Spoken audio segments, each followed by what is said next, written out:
boys and girls. So this is the second video I am posting. I did an introduction one already and put that up. So hopefully you watch that and you know that I'm going to try to put some more videos up for some more interaction. I decided to take this one outside because as I've been encouraging you, screen time can get a lot. So I figured I would do this outside, get some fresh air while I read you guys the story. So this story I'm going to read, and I'm not going to read all of it, just the beginning parts, because we still are at the beginning to middle part of understanding the Civil War.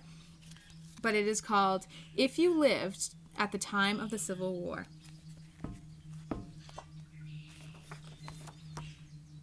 All right.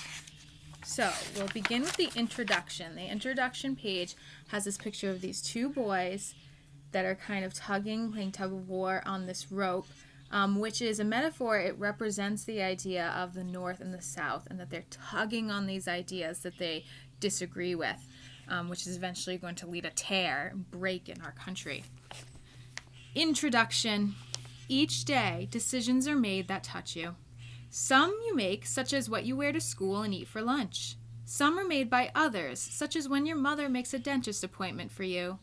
You and your mother may not agree that you need to visit the dentist, and what you believe is your point of view. Having two different points of view does not mean that one person is all right and the other person is all wrong. But deciding what point of view will be used is sometimes hard.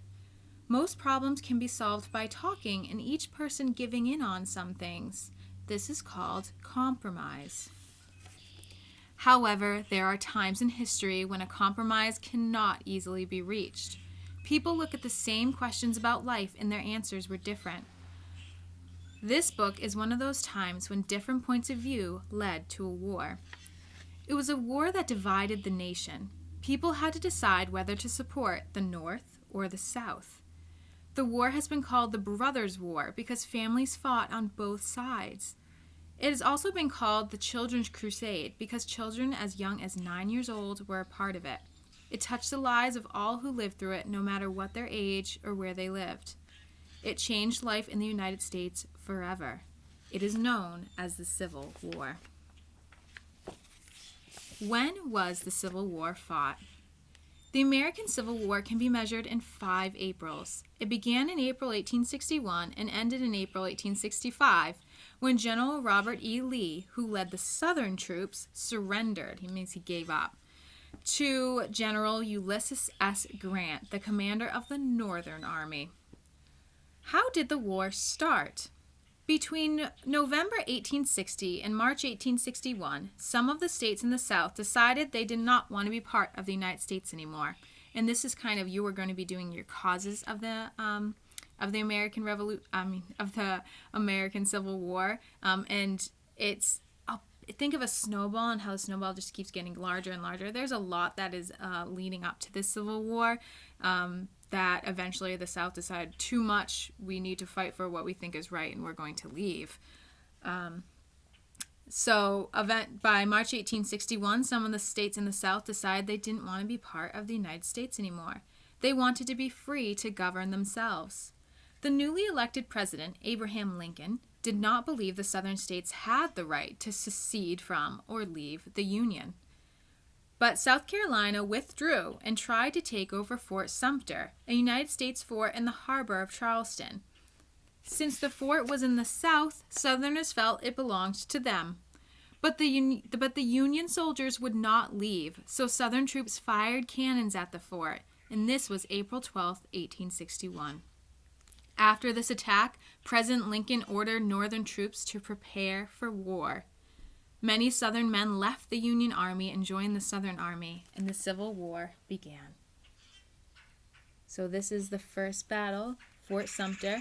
This fort was in the South, so the South tried to take it as their own fort. However, Abraham Lincoln did not acknowledge the fact that the South seceded. He believed he was president of the entire country. He did not believe in states just leaving the country. So this was the beginning of the Civil War.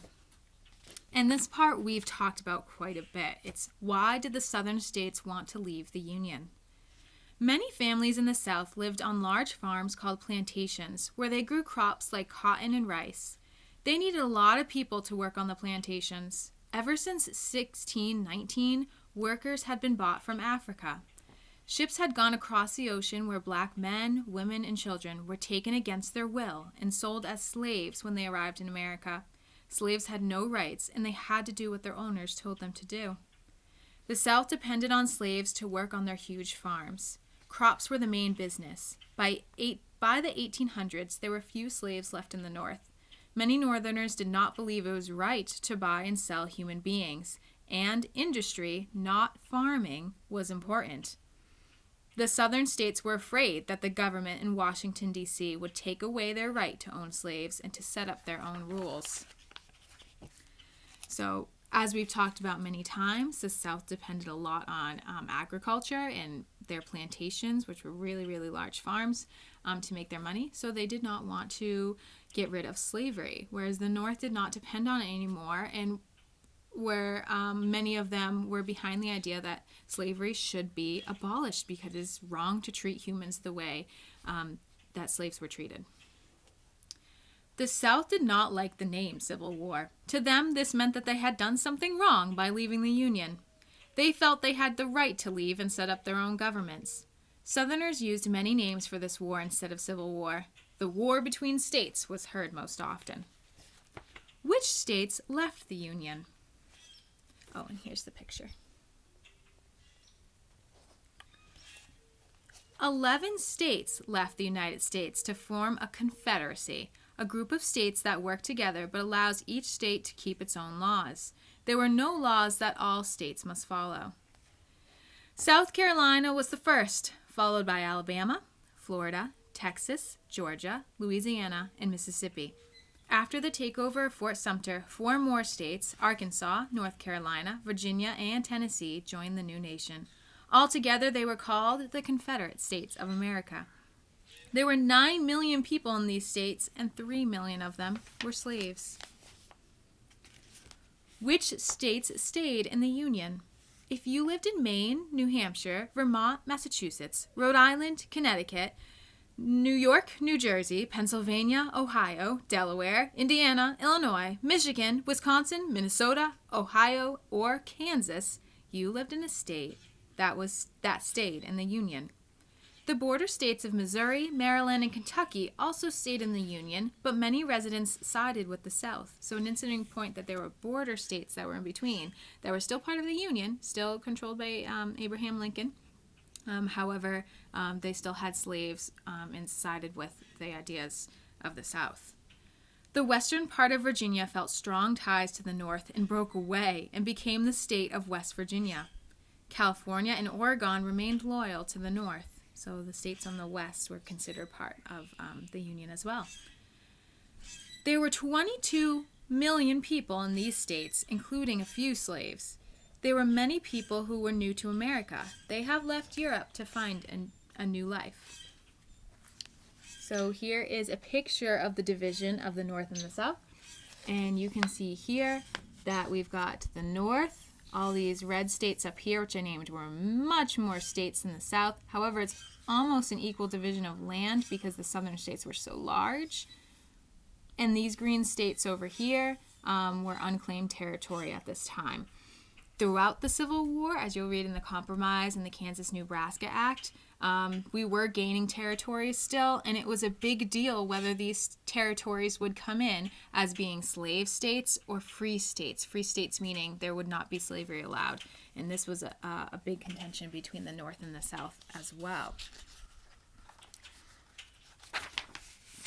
So that's where we'll pause now because it starts to get into who fought in the Northern Army and who fought in the Southern Army. But you first have to do your causes project and learn a lot more about Abraham Lincoln before we start to talk about the 2 generals and the 2 leaders of their country. Because as mentioned, the South did make a completely new country, had their own president, came up with their own constitution. It was an absolutely insane and crazy time in American history, and it's one of my favorite things to teach. So I'm missing being in the classroom with you guys. I'm missing teaching you, but I hope you are all doing well and getting some fresh air.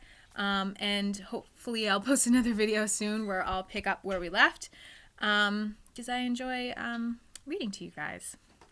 All right, so that's it, and I hope you guys have a good day. Bye.